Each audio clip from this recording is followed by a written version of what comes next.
नमस्कार दोस्तों, स्वागत करते हैं अगेन आपका एक धमाकेदार वीडियो में। दोस्तों आज की मार्केट में क्या हुआ वो कल ही हम लोगों ने प्रेडिक्ट कर लिया था और वैसा ही होते हुए हम लोग को देखने को मिला है। आज की मार्केट में जो गिरावट आई है उसके कल भी कारण बताए थे और आज भी मैं आपको कारण बताऊंगा और कल मार्केट का व्यू कैसा हो सकता है उसके ऊपर भी चर्चा करेंगे। उससे पहले अगर आप BTST होल्डर हैं तो कल के लिए मार्केट से रिलेटेड आपकी क्या पोजिशन है, कॉल की या पुट की, एक बारी कमेंट बॉक्स में जरूर बताइएगा। क्योंकि कल भी मैंने आपको बताया था कि मार्केट की जो ओपनिंग है वो हम लोगों को फ्लैट ओपन होते हुए देखने को मिल सकती है, उसके बाद मार्केट हम लोगों को नीचे जाते हुए देखने को मिल सकती है। क्योंकि मार्केट में जो न्यूज आई है थोड़ी निगेटिव आई है।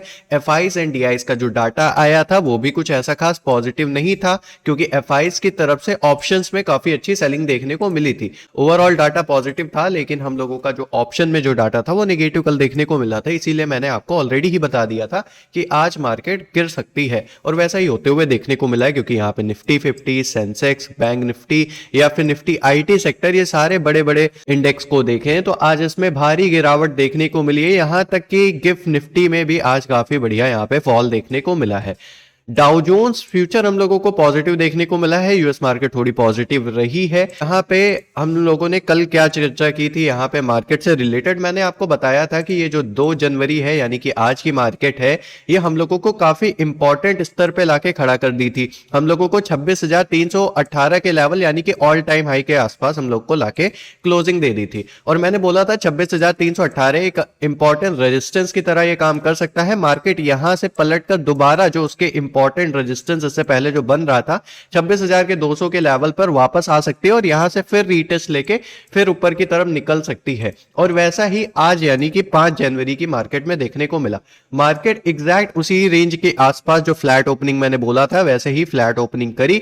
फिर उसके बाद मार्केट ऊपर सस्टेन नहीं हो पाई, मार्केट नीचे आई रीटेस्ट के लिए और 26,200 के लेवल के आसपास यहां पे रीटेस्ट की। रीटेस्ट के बाद ऊपर उठते हुए देखने को मिला, हल्का सा नीचे आया, तब तक मार्केट की यहां पे टाइम खत्म हो चुका था, मार्केट में आ चुकी थी क्लोजिंग। ठीक है, तो यहां पे इस तरीके से कुछ मार्केट हम लोगों को देखने को मिली जैसा कि हम लोगों ने बात की थी। वहीं पे हम लोगों ने बैंक निफ्टी में भी चर्चा की थी। मैंने बोला था बैंक निफ्टी में अगर मार्केट की ओपनिंग फ्लैट होती है यानी कि 60,115 के आसपास होती है तो मार्केट हम लोगों को 60,400 के लेवल तक जाते हुए देखने को मिल सकती है और फिर वहां से एक रिजेक्शन आ सकता है। और वैसा ही आज यानी कि 5 जनवरी को बैंक निफ्टी भी करते हुए देखने को मिली है। ओपनिंग करते ही ये सबसे पहले अपने 60,400 के लेवल को टैप करते हुए देखने को मिली, फिर वहां से रिजेक्ट होके मार्केट यहां पे नीचे आते हुए देखने को मिली और फिर यहां से ऊपर उठ के एक पॉजिटिव क्लोजिंग यानी कि यहां पे 60,055 का लेवल जो कि काफी इंपॉर्टेंट लेवल है वहां पे क्लोजिंग देखते हुए देखने को मिली है। देखिए बैंक निफ्टी में गिरावट जरूर हुई है लेकिन ये बहुत बड़ी गिरावट नहीं है। ओवरऑल मार्केट ने काफी इंपॉर्टेंट जगह क्लोजिंग की है एट द एंड, ये काफी ज्यादा मैटर करता है। ये क्यों मैटर करता है इसको भी आगे हम लोग चर्चा करेंगे। सबसे पहले बात कर लेते हैं इंपॉर्टेंट न्यूज क्या है और मार्केट में ये जो बिकवाली आई यानी कि गिरावट देखने को मिली इसके पीछे का कारण क्या था। ठीक है, मार्केट में ये जो आज हम लोगों को गिरावट देखने को मिली इसके पीछे 3 कारण बताए जा रहे हैं। सेंसेक्स हम लोगों को 400 अंक तक टूटता हुआ भी देखने को मिला, साथ ही साथ निफ्टी भी हम लोगों को 26,250 के नीचे आते हुए देखने को मिली थी। देखिए दोपहर 2:15 के करीब BSE सेंसेक्स यानी कि यहाँ पे 403 अंक यानी कि 0.47% गिरते हुए देखने को मिला। वहीं पे निफ्टी भी 103 अंक तक यहाँ पे फिसलकर 26,224 के स्तर के आसपास कारोबार करते हुए देखने को मिला। अब इसकी सबसे बड़ी वजह जो यहाँ पे बताई जा रही है वो सबसे बड़ी वजह ये है कि भाई IT शेयरों में काफी ज्यादा यहाँ पे आज बिकवाली देखने को मिली थी। क्योंकि यहाँ पे हम लोगों को देखने को ये मिला था कि इंडेक्स में शामिल जो 10 शेयर है वो लाल निशान के साथ देखने को मिले। वहीं पे HCL जो है, यहाँ पे इन्फोसिस जो है, ये सारे 3% तक गिरावट के साथ देखने को मिले थे। और ये जो हम लोगों की गिरावट आई है इसके पीछे काफी बड़ी वजह यहाँ पे टैरिफ को भी बताई जा रही है। देखिए टैरिफ काफी बड़ा हर्डल बना हुआ है हम लोगों के लिए मार्केट में। जब तक ट्रंप इस टैरिफ के ऊपर कुछ नहीं कर देता है तब तक हम लोगों के लिए मार्केट में ये एक बहुत ही बड़ी दिक्कत की वजह बनते हुए देखने को मिलेगी। अमेरिकी राष्ट्रपति डोनाल्ड ट्रंप के जो हालिया बयान जो आए थे उसके हिसाब से बाजार में काफी सेंटिमेंट जो है वो कमजोर देखने को मिले थे। उन्होंने कहा था कि भारत अभी रूस से तेल खरीद रहा है जिसे लेकर अमेरिका खुश नहीं है और जरूरत पड़ी तो भारत पे टैरिफ और भी बढ़ाए जा सकते हैं। अब निवेशकों का मानना यह है कि ऐसे बयान से अनिश्चितता यानी कि कमजोरी और जोखिम पैदा होता है मार्केट में। तो जोखिम लेने का जो सेंटिमेंट जो है वो कमजोर होता है निवेशक के लिए। निवेशक फिर ऐसी मार्केट में क्यों इन्वेस्टमेंट करेंगे जिसके खिलाफ डायरेक्टली अमेरिका के राष्ट्रपति बोल रहे हैं और जिसमें गिरावट की संभावनाएं हो सकती है, तो उसमें इन्वेस्टमेंट करने का क्या फायदा। टैरिफ से रिलेटेड जब तक कुछ उपाय नहीं हो जाता है तब तक इस पे हम लोगों का काफी ज्यादा दिक्कतें देखने को मिलेंगी मार्केट पे। और ये हम लोगों को निफ्टी में जो बढ़त आते हुए देखने को मिल रही है, ग्रोथ जो देखने को मिल रही है, वो रोकते हुए भी देखने को मिलेगा। वहीं पे रुपए में भी आज कमजोरी देखने को मिली है। देखिए रुपया, मैंने आपको बताया था एक दिन पहले कि 90 रुपए का जो सपोर्ट लेवल है वो काफी मुश्किल से ये मेंटेन करने में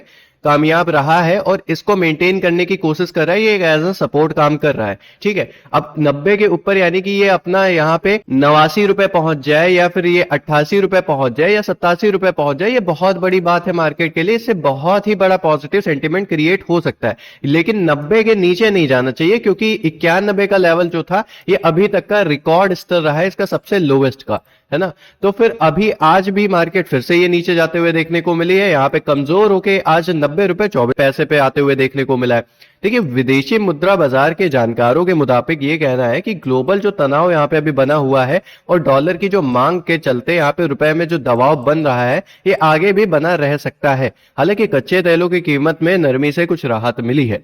अब जैसे काफी बड़ी वजह यह भी बताई जा रही है कि जो इस समय जो राजनीतिक तनाव चल रहे हैं, भू राजनीतिक तनाव, यानी कि वेनेजुएला पे जो अमेरिका का हस्तक्षेप है, यानी कि अमेरिका ने जो हमला किया है, उसकी वजह से यहाँ पे राष्ट्रपति निकोलस मादुरो के हिरासत की खबरें भी हम लोग को देखने को मिल रही हैं। अब वैश्विक भू राजनीतिक में अनिश्चितता यानी कि इम्बैलेंस देखने को मिलेगा, तो हम लोगों को ये हमारे इंडियन मार्केट में भी देखने को मिलेगा। हालांकि विशेषज्ञों का मानना यह है कि लंबे समय में ये कच्चे तेलों के लिए काफी खराब खबर है, क्योंकि इससे हम लोगों का इसमें बेरिश यानी कि मंदी के संकेत बनते हुए देखने को मिल सकते हैं, जो कि भारत पे भी इम्पैक्ट डालेंगे। वहीं पे अमेरिकी बाजारों की बात करें तो डाउ जोन्स और S&P 500 में पिछले सत्र में बढ़त देखी गई है, जो कि एक अच्छी बात है, क्योंकि ग्लोबल मार्केट पे अगर हम लोगों को सपोर्ट देखने को मिलता है तो ये भारतीय बाजार के लिए भी एक सकारात्मक शुरुआत दे सकता है। वहीं पे पीएमआई डाटा, HSBC सर्विस का पीएमआई और कंपोजिट पीएमआई के आंकड़े जो है ये आने वाले हैं और ये काफी इंपॉर्टेंट आंकड़े हैं। ये आंकड़े देश की आर्थिक रफ्तार यानी कि यहाँ पे डिमांड को यहाँ पे निर्धारित करेंगे कि कितनी डिमांड चल रही है मार्केट में। इससे हम लोगों के निफ्टी पे डायरेक्टली इंपैक्ट पड़ते हुए देखने को मिल सकता है। तो ये आंकड़ों पे हम लोगों का नजर रखना काफी ज्यादा इंपॉर्टेंट है। वहीं पे अगर हम लोग आईटी स्टॉक की बात करें तो उस पे हम लोगों को दबाव देखने को मिला है। आज आईटी सेक्टर जैसे कि टीसीएस, इन्फोसिस, विप्रो और यहाँ पे HCL टेक में भी काफी भारी बिकवाली देखी गई है। अगर कल भी यह कमजोरी जारी रहती है तो ये अगेन निफ्टी पे काफी गंदा इंपैक्ट डालते हुए देखने को मिलेगी और निफ्टी हम लोगों को और भी नीचे गिरते हुए देखने को मिल सकती है।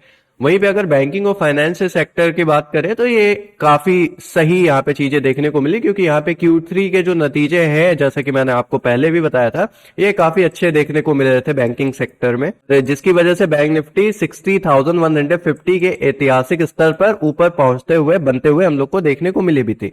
वहीं पे जो HDFC बैंक है और SBI बैंक है वो Q3 बिजनेस अपडेट पर निवेशकों की नजर रहने वाली है, क्योंकि यहाँ पे बैंक पे लोन जो है उसपे ग्रोथ मिलेगा अगर ये स्टॉक्स हम लोगों को काफी अच्छे से यहाँ पे देखने को मिलते हैं, तो जो बैंक निफ्टी का सहारा देते हुए देखने को मिल सकती है। और बैंक निफ्टी हम लोगों का नेक्स्ट स्तर जो है वो है हम लोगों का 60,500 या 60,700 के लेवल तक भी जाते हुए देखने को मिल सकता है। थोड़ी बिकवाली जो देखने को मिली थी वो मैंने आपको ऑलरेडी बता दी कि भाई मार्केट के सेंटिमेंट्स थोड़े निगेटिव थे, उसकी वजह से यहाँ पे बिकवाली देखने को मिली थी।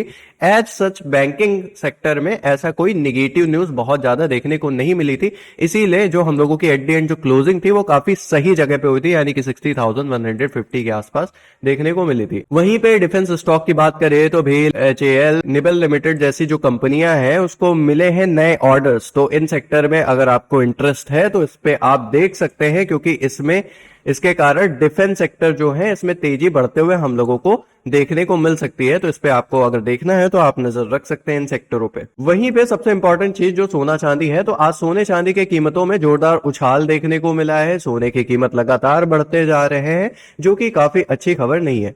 अब कीमती धातुओं की यह तेजी अक्सर बाजार में असुरक्षा की भावना पैदा करती है, क्योंकि जब भी अगर सोने चांदी या धातु मार्केट में जब भी काफी ज्यादा इन्वेस्टमेंट देखा जाता है तो ये एक संकेत रहता है कि मार्केट में कोई असुरक्षा या मार्केट में कुछ ऐसी खबर तो नहीं आने वाली है जिससे मार्केट पे बहुत बड़ा इम्पैक्ट पड़ने लगता है, क्योंकि जो बड़े निवेशक होते हैं वो इनसाइडर जानकारी रखते हैं, उनको चीजें पहले ही पता चल जाती है, तो वो अपना जो इन्वेस्टमेंट है वो निकाल कर ऐसी मार्केट में करते हैं जो मार्केट काफी ग्रोइंग है और काफी ज्यादा स्टेबल है, जैसे कि हम लोगों की सोना, क्योंकि सोना सबसे बड़ी मार्केट होती है और ये एट दी एंड बढ़ने ही वाली है, इसमें कभी इतनी तगड़ी गिरावट देखने को नहीं मिलती है। और जब भी मार्केट में क्राइसिस होता है या आने वाला होता है, लोग सोने की तरफ सबसे पहले भागते हैं, तो इसमें जो जोरदार बढ़त देखने को मिल रही है, तो ये एक डर की वजह तो जरूर बनी हुई है मार्केट के लिए। वहीं पे एफआई एंड डीआईएस का डेटा भी देखने को मिला है, जो कि एफआईएस और घरेलू निवेशक यानी कि डिवाइस आज की खरीदारी स्लैश बिकवाली के आंकड़े कल की दिशा तय करते हुए नजर आ सकते हैं। देखिए, कल की जो खरीदारी बिकवाली थी उस पे हम लोगों ने ऑलरेडी चर्चा करी थी कि भाई यहाँ पे जो आंकड़े जो है वो हम लोगों को काफी अच्छे तो देखने को नहीं मिले थे, क्योंकि एफआईएस की तरफ से फ्यूचर में तो बाइंग देखने को मिली थी, लेकिन ऑप्शन में उनकी तरफ से काफी बड़ी सेलिंग देखने को मिली थी। ओवरऑल डाटा पॉजिटिव था, लेकिन इतना भी ज्यादा पॉजिटिव देखने को नहीं मिला था और उसका इंपैक्ट आज देखने को मिला है मार्केट में। वहीं पे आज जो भी डाटा आएगा वो जरूर डिसाइड करेगा कि मार्केट की दिशा कैसी हो सकती है। एक बारी हम लोग यहाँ पे निफ्टी 50 और बैंक निफ्टी के इंपॉर्टेंस लेवल देख लेते हैं, फिर इसकी टेक्निकल एनालिसिस करते हैं। देखिए, निफ्टी 50 में फिलहाल के लिए अभी जो सपोर्ट लेवल जो इंपॉर्टेंट बन रहा है वो 26,200 से 26,100 का बताया जा रहा है। वहीं पे रेजिस्टेंस जो है 26,400 से 26,500 का यहाँ पे बताया जा रहा है। बैंक निफ्टी की चर्चा करें तो बैंक निफ्टी में जो इंपॉर्टेंट सपोर्ट लेवल है वो 59,800 से 59,500 का बताया जा रहा है। वहीं पे जो रेजिस्टेंस है अभी फिलहाल के लिए वो 60,300 से 61,000 का बताया जा रहा है। तो अगर हम बैंक निफ्टी इन सपोर्ट को या फिर निफ्टी इस सपोर्ट को बरकरार करने में कामयाब रहती है तो निफ्टी में 26,400 से 500 का नेक्स्ट लेवल खुलते हुए देखने को मिल सकता है और बैंक निफ्टी में 60,300 से 61,000 तक के लेवल खुलते हुए देखने को मिल सकते हैं। एक बार इसकी टेक्निकल एनालिसिस कर लेते हैं। चार्ट पे एक बार हम लोग यहाँ पे आ जाते हैं। ये 5 जनवरी का चार्ट देखने को मिला है। अभी फिलहाल के लिए मार्केट हम लोगों को काफी इंपॉर्टेंट लेवल से हम लोगों को ऊपर जाते हुए देखने को मिली थी, जो कि है 26,200 के लेवल के आसपास। कल भी मार्केट अगर इसी रेंज के आसपास ओपनिंग देती है या यहाँ पे फ्लैट ओपनिंग होती है, इसके आसपास घूमते हुए देखने को मिलती है, तो अगेन यहाँ से मार्केट एक पुल बैक लेते हुए देखने को मिल सकती है और मार्केट ऊपर जाते हुए देखने को मिल सकती है। फिलहाल के लिए इंपॉर्टेंट जो हम लोगों के लिए सपोर्ट की तरह काम कर रहा है वो 26,200 का लेवल है। अगर मार्केट इसका ब्रेकडाउन करती है तो मार्केट और ज्यादा फॉल करते हुए देखने को मिल सकती है। फिलहाल के लिए अगर हम लोग एनटीजेड यानी कि नॉन ट्रेडिंग जोन की बात करें तो 26,100 से 26,200 का ये जो रेंज है ये हम लोगों का एनटीजेड यानी कि नॉन ट्रेडिंग जोन है। इसके बीच में हम लोग ट्रेड को अवॉइड कर सकते हैं, क्योंकि भाई यहाँ पे मार्केट में कंसोलिडेशन काफी ज्यादा है और यहाँ पे दिक्कत पैदा हो सकती है। हालांकि 26,200 के ऊपर रहता है तो लॉन्ग साइड का एक व्यू बन सकता है और 26,318 तक तो जाते हुए देखने को मिल सकती है। अगर 318 के ऊपर सस्टेन रहती है तो हम लोगों का नेक्स्ट जो लेवल है 26,400 का ये हम लोगों को खुलते हुए देखने को मिल सकता है। वहीं पे अगर एक बारी बैंक निफ्टी के ऊपर चर्चा करें तो बैंक निफ्टी भी हम लोगों की काफी इंपॉर्टेंट जगह पे क्लोजिंग आज देते हुए देखने को मिली थी, जो कि है 60,055 के लेवल के आसपास। देखिए, बैंक निफ्टी में एक इंपॉर्टेंट न्यू सपोर्ट देखने को मिला है 59,981 और इसके बाद जो इसका नेक्स्ट सपोर्ट है वो 59,775 से 59,683 के आसपास। ठीक है, अगर कल मार्केट यहाँ पे फ्लैट ओपनिंग देती है और इसके ऊपर सस्टेन रहती है तो 60,400 का लेवल अगेन हम लोग को खुलते हुए देखने को मिल सकता है। अगर मार्केट यहाँ पे लूज करती है 59,981 का लेवल तो 59,775 के लेवल तक आते हुए देखने को मिल सकती है और यहाँ पे आने के बाद अगेन एक पुल बैक देखने को मिल सकता है। अगर इस रेंज का ब्रेकडाउन मिलता है तो भाई प्रॉपर ये बेरिश देखने को मिलेगी और मार्केट नेक्स्ट लेवल यानी कि 59,600 या 59,464 के लेवल तक आते हुए हम लोग को नजर आते हुए देखने को मिल सकती है। हालांकि मेरा व्यू थोड़ा सा पॉजिटिव है, यानी कि 59,981 से या तो मार्केट पुल बैक ले सकती है या फिर 59,775 के लेवल से पुल बैक लेते हुए देखने को मिल सकती है। देखिए, सारा ध्यान रहने वाला हम लोग के एफआई एंड डीआईएस के डेटा के ऊपर कि कैसा डाटा आता है। अगर एफआई एंड डीआईएस का डाटा पॉजिटिव मिल गया तो चांसेस बन सकते हैं अगेन मार्केट ऊपर जाते हुए हम लोग को देखने को मिल सकती है। साथ ही साथ हम लोग के लिए काफी इंपॉर्टेंट हो जाता है गिफ्ट निफ्टी की ओपनिंग, है ना, कि गिफ्ट निफ्टी की अगर ओपनिंग हम लोगों को देखने को मिलती है और मार्केट पॉजिटिव रहती है और एटलीस्ट इस रेंज के ऊपर आते हुए हम लोग को देखने को मिलती है, जो कि है 26,400 का लेवल। अगर गिफ्ट निफ्टी इसके ऊपर देखने को मिली तो फिर चांसेस आर वेरी हाई कि कल मार्केट अगेन पॉजिटिव मोमेंटम दिखाए। फिलहाल के लिए गिफ्ट निफ्टी भी काफी इंपॉर्टेंट अपने सपोर्ट के आसपास खड़ी हुई है। अब देखना रहेगा कल की मार्केट कैसी रहती है। थोड़े बहुत सेंटीमेंट्स मेरे को पॉजिटिव देखने को मिल रहे हैं, एफआईज एंड डीआईज का डाटा मिल जाता तो और ज्यादा मजा आ जाता, हम लोगों को और चीजें क्लियर हो जाती। ठीक है, तो आज की वीडियो में इतना ही। आई होप आपको वीडियो पसंद आई होगी, कुछ चीजें समझ में आई होगी और सीखने को मिली होगी। टेलीग्राम चैनल जरूर ज्वाइन कर लेना, क्योंकि काफी ऐसी सारी चीजें हैं जो मैं यहाँ नहीं सिखा सकता, तो वो मैं टेलीग्राम चैनल पे सिखाता हूँ, तो उसको जरूर ज्वाइन कर लीजिएगा। वीडियो को लाइक करिए और सब्सक्राइब करिए। मिलते हैं नेक्स्ट वीडियो में, तब तक के लिए जय हिंद, वंदे मातरम, धन्यवाद।